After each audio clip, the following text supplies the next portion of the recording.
còn phải hay một plate nè bạn phía cháu là các bạn đã vào chỉ mới chun chọp chảo nữa ngô nục nó bạt rồi nó bồn khơi khơi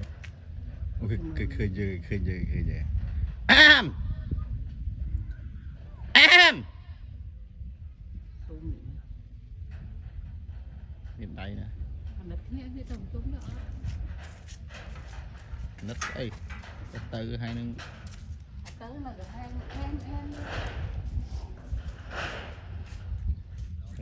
con này mà chọn đọc lời cày phía ba bạn mà bọn phía này sẽ tay một phía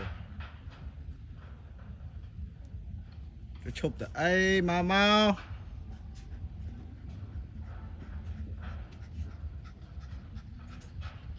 chia con pư từ nơi té nay đà hả nay đà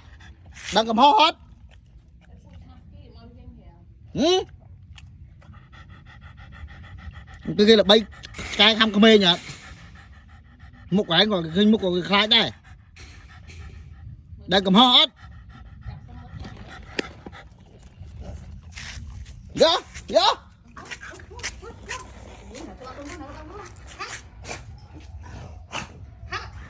dạ chẳng thật đấy dạ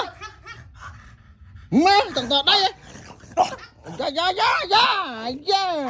thật đây mày ơi